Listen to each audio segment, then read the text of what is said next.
Olá, esse é o Escutando Ferenczi, a arte da psicanálise, um podcast que ajuda a entender a psicanálise de um jeito autêntico, irreverente e empático, mesmo quando você não está no divã. Com episódios semanais, diferentes analistas do Grupo Brasileiro de Pesquisa Sandor Ferenczi apresentam e discutem o pensamento desse ilustre pioneiro da psicanálise. Coloque seus fones de ouvido e seja bem-vindo.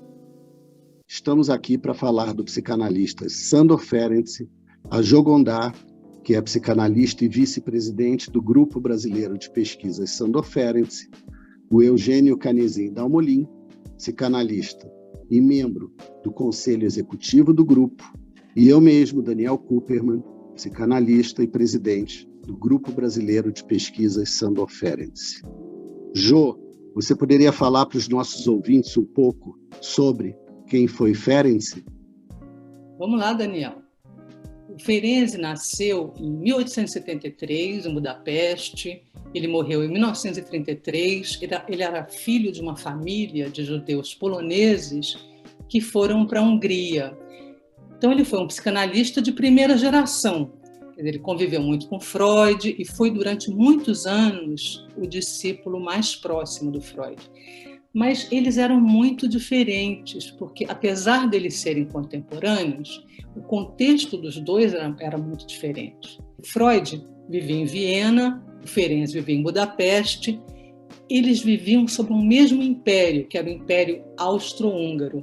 Mas esse império, na prática, ele era mais austro do que húngaro. Quer dizer, a Budapeste, toda a Hungria, estava subordinada ao poder da Áustria, ao poder econômico, ao idioma alemão, à cultura alemã e tudo isso. Isso não era muita questão para o Freud, porque ele vivia em Viena, mas para o Ferenczi isso era um problema, porque ele vivia em Budapeste e ele era de uma família de ativistas políticos e, como a maior parte assim, dos intelectuais húngaros, ele participava das lutas pela libertação da Hungria.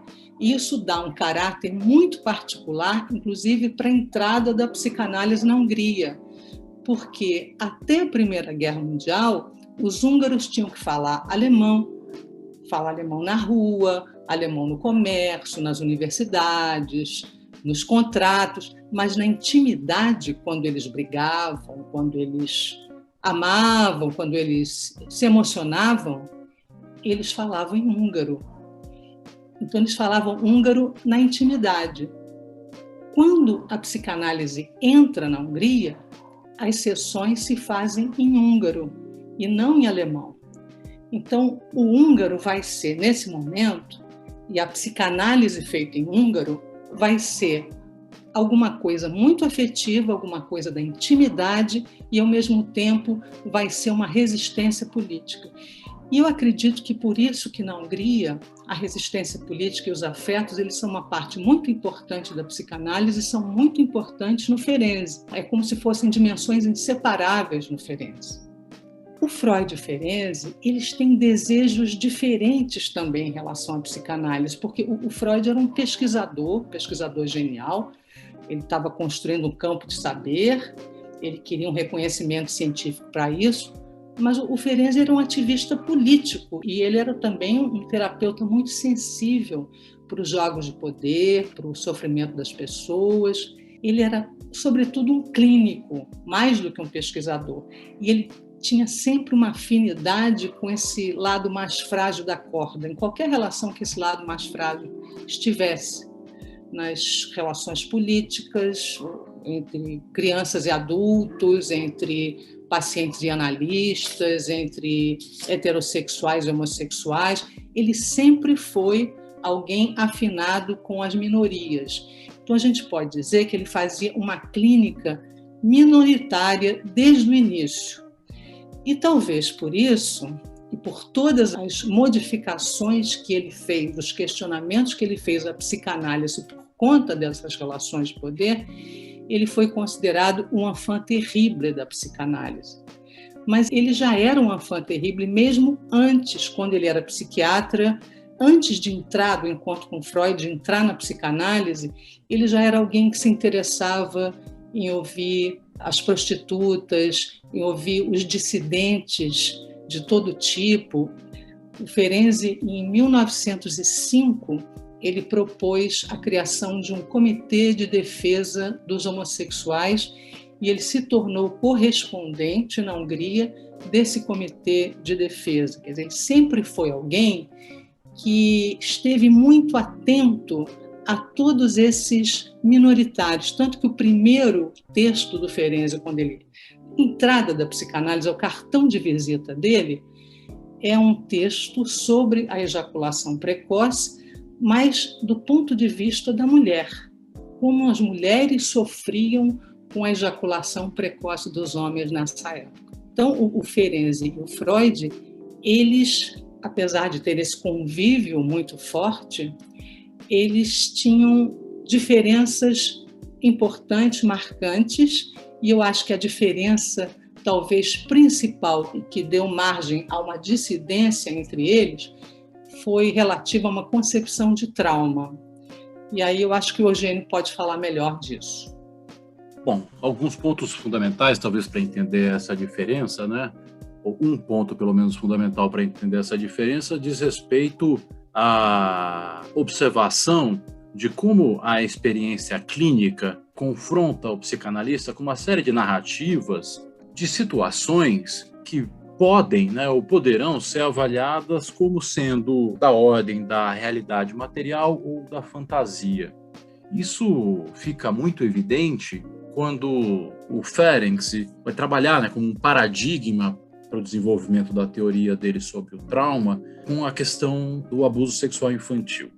O Freud, em determinado momento, havia dado uma importância etiológica considerável para situações reais de violência contra crianças, mas num movimento que foi necessário, talvez, né, para o desenvolvimento da teoria psicanalítica no início, ele termina, né, por dar um peso etiológico maior à fantasia, né, sobre essas experiências sexuais precoces, em sua grande maioria que haviam acontecido no seio da família, digamos assim.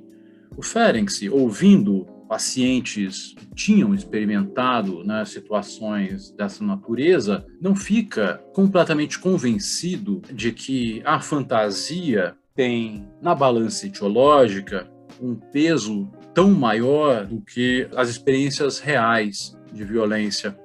Ao contrário, ele vai paulatinamente colocando um peso cada vez mais forte nas experiências de natureza real que aconteceram no encontro entre adultos e crianças. O resultado disso é uma concepção que valoriza sobremaneira, mas me parece de uma forma correta, a noção de trauma no final da obra do Ferenczi, em especial, né? Ela ocupa o autor durante toda a obra, mas no final é o tema central, talvez. E, ainda pensando, né, no paradigma do abuso sexual infantil, o Ferenczi se dá conta de que o que constitui o trauma, nesta experiência paradigmática, não é só o encontro violento, a confusão, a situação de violência em si. Essa situação, é verdade, gera, na opinião dele, choque, comoção, mas a característica traumática desse episódio não se fecha aí. Ele nota, pelo que dizem os pacientes, pelo que ele experimenta com os pacientes no consultório, que após essa experiência de choque inicial, existe uma outra, tão central quanto a primeira, e que diz respeito, no paradigma das situações de violência sexual, ao momento em que a criança busca uma outra figura de confiança, um outro adulto, e tenta contar, comunicar o sofrimento que experimentou, o desprazer, a aflição, né, a experiência que teve. E este segundo adulto de confiança invalida essa experiência, desacredita essa experiência, ou ainda, para usar a expressão que a certa altura o Ferenczi usa para falar sobre o assunto, diz que não foi nada demais, que soldados aguentam que isso foi mimimi, né, ou que isso que está sendo experimentado não teve importância.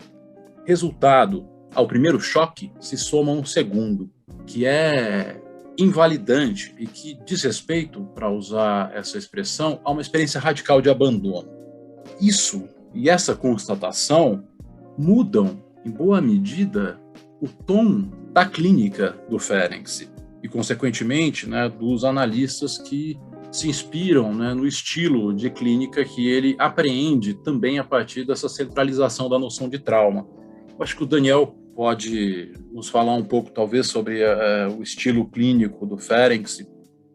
Falo sim, Eugênio, porque essa questão do trauma é muito central, né, naquilo que o Ferenczi vai desenvolver como um estilo clínico bastante inédito, né, e bastante criativo. Na verdade, a gente pode até dizer que essa é uma das grandes contribuições do Ferenczi para a psicanálise pós-freudiana, né, e pós-ferenciana, e para a psicanálise contemporânea.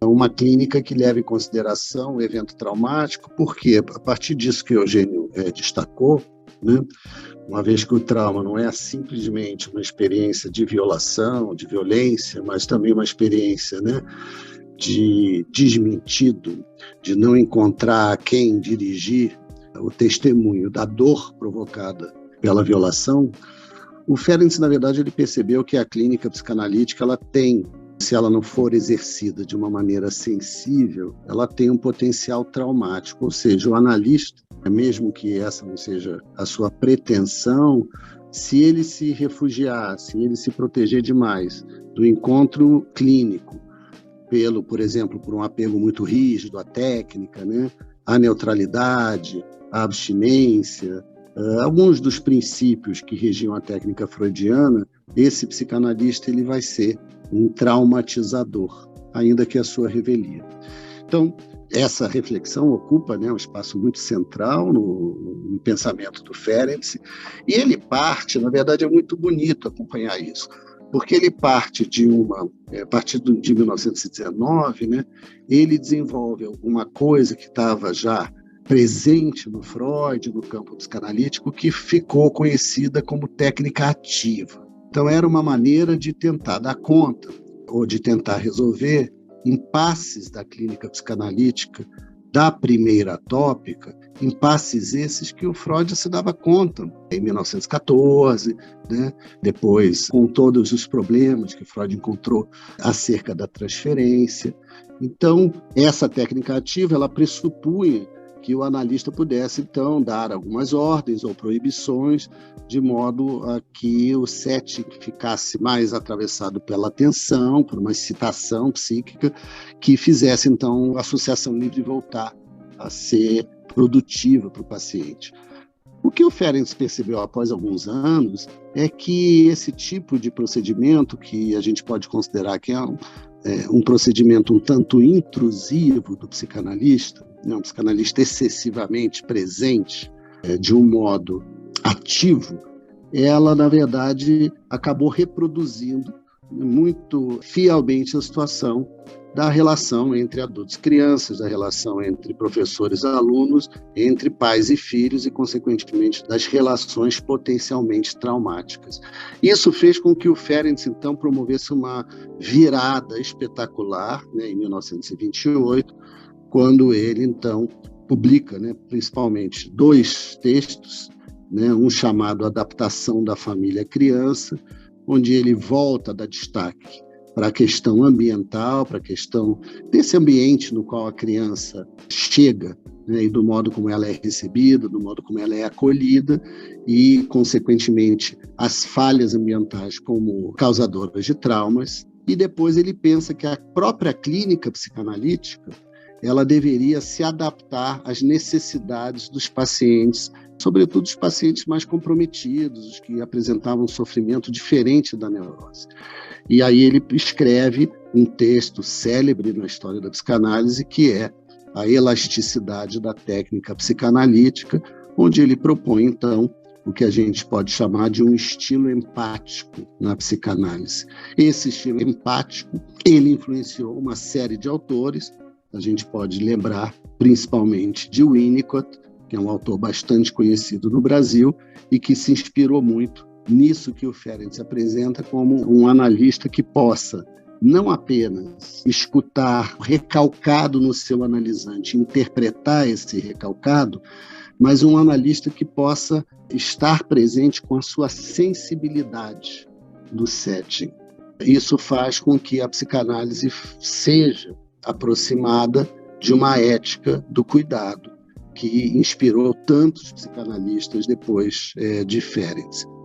Para concluir esse comentário sobre o estilo clínico de Ferenczi, ele nomeia isso de neocatarse, e nesse estilo clínico existem duas figuras que marcaram muito o pensamento dele e que também deram muita inspiração para psicanalistas pós-Ferenczi. A primeira figura é a da regressão na clínica, e a segunda figura é a figura do jogo compartilhado, ou mesmo do que o Winnicott chamou de brincar. Eu acho que, a partir daí, a gente poderia falar um pouco sobre justamente a influência do Ferenczi nos psicanalistas contemporâneos e da atualidade do seu pensamento.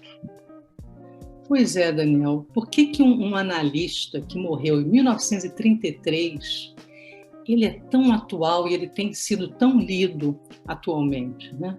O Ferenczi tinha um tipo de sensibilidade e um modo de pensar que estão sendo muito requeridos na psicanálise atualmente. Ele tinha uma atualidade tanto epistemológica, quanto política, quanto clínica. Uma atualidade epistemológica porque a maneira dele pensar era sempre uma maneira de transpor fronteiras. Ferenczi não gostava dos purismos, ele gostava das misturas. Então é como se ele praticasse, muito antes dessa ideia ser divulgada, né, dessa ideia aparecer, a transdisciplinaridade. Ele propôs, por exemplo, em Thalassa, uma conjunção entre psicanálise e biologia. Ele propôs conceitos como utraquismo, anfimixia, símbolo orgânico, materialização histérica. Na clínica, ele propôs o sentir com, que não deixa de ser uma possibilidade também de mistura, e ele tem uma atualidade política, se a gente pensar a questão do desmentido não restrita a indivíduos, a personagens, porque o desmentido, como ele propõe, é sobretudo um desmentido no plano das relações, são relações de poder. Então, é sempre uma instância de poder que vai desmentir, que vai desautorizar alguém que é mais vulnerável. E, nesse sentido, a gente pode usar o desmentido para pensar o plano social, o plano político, e isso dá uma atualidade muito grande. E também o plano psicanalítico, né? Quer dizer, a questão do analista desmentindo os afetos, o modo de sofrimento de um paciente. E tem uma atualidade clínica também, não é, Eugênio, do Ferenczi?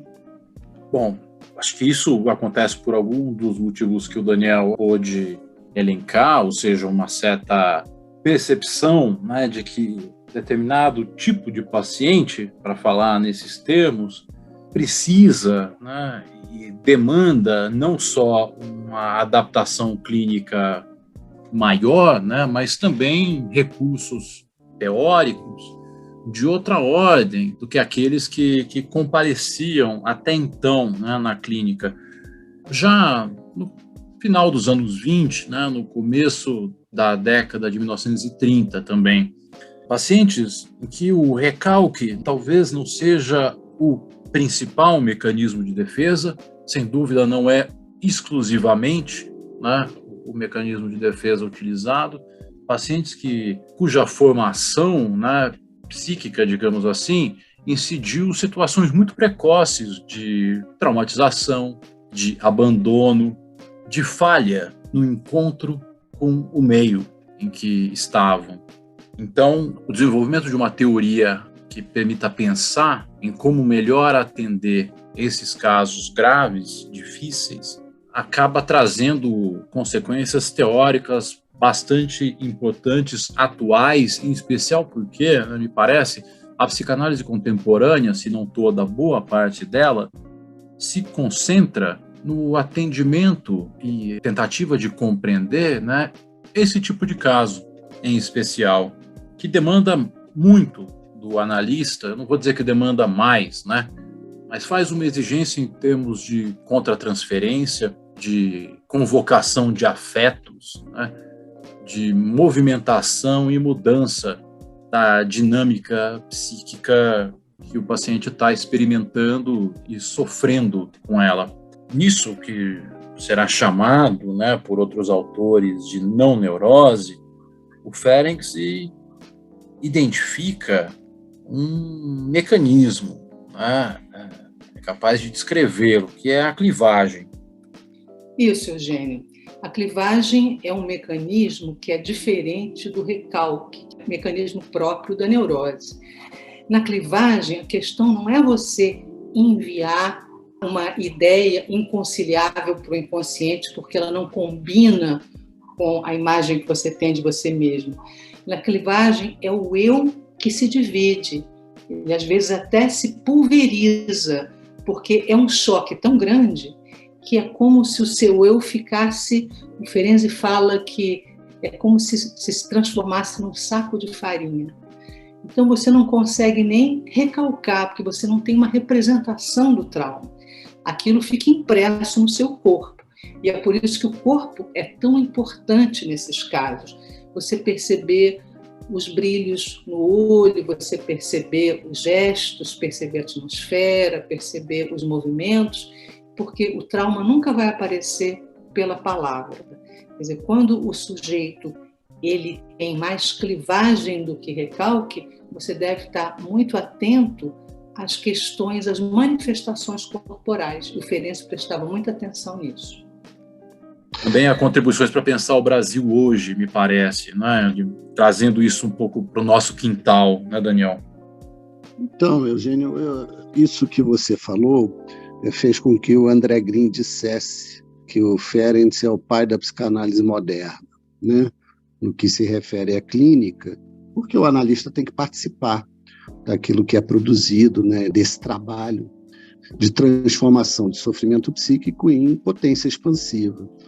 No que concerne a traumas sociais e políticos, a gente também pode dizer, né, que o Ferenczi é uma espécie de precursor, né, da psicanálise contemporânea, porque justamente essa teoria do trauma tão sofisticada, né, que aponta não apenas um agressor, quer dizer, aquele que comete a violência, mas dois, no sentido daquele que se recusa a testemunhar a dor de alguém que se encontra em estado de vulnerabilidade, né, que se encontra vítima de violências sociais e políticas. Isso nos ajuda a pensar uma série de questões, né, que dizem respeito ao mundo contemporâneo, mas ao Brasil em particular, né? O Brasil é um país de uma enorme desigualdade, né, e onde nós tradicionalmente assistimos que algumas vidas parecem valer mais do que outras, né? É um país de muita segregação. Então nós temos, só para citar 3 problemas extremamente importantes, nós temos uma violência institucional, policial mesmo, né? Enorme, que atinge principalmente, né, jovens pretos, né? Nós temos, evidentemente, justamente por isso, um racismo que talvez mais recentemente vem sendo discutido e vem ganhando a justa apreciação, né? Um racismo que divide o país, junto com uma desigualdade econômica e cultural, né? E nós temos, para citar o nosso momento de pandemia, um discurso negacionista por parte do Estado, que a teoria do trauma nos ajuda a entender que esse discurso negacionista ele deixa as pessoas extremamente desorientadas, né? Elas vivem uma espécie de confusão de línguas, né? O discurso da ciência de um lado, o discurso religioso do outro, o discurso governamental do outro, e nós acabamos vivendo uma situação onde fica muito cada um por si. E isso produz muito desamparo, e mais do que desamparo, produz um verdadeiro abandono traumático. Então, eu espero que a gente tenha podido, de alguma maneira, a partir do que Jogondar, Eugênio Canesim Dalmolin e eu mesmo, né, conversamos hoje, eu acho que a gente espera que isso tenha dado um retrato, né, inicial, uma espécie de introdução ao nosso ouvinte acerca de quem foi o Ferenczi, quais foram as suas principais contribuições, né, à psicanálise. E nos últimos 3 anos, no Brasil, nós tivemos a formação do Grupo Brasileiro de Pesquisas Sandor Ferenczi, que vem se dedicando justamente a isso, né? Não a pregar uma psicanálise que seja uma psicanálise de uma única língua ou um único pensamento, mas justamente de resgatar as inspirações do Ferenczi para que a gente possa justamente pensar uma psicanálise mais afinada com os desafios que nós encontramos hoje para praticar a clínica e também para pensar a nossa atualidade.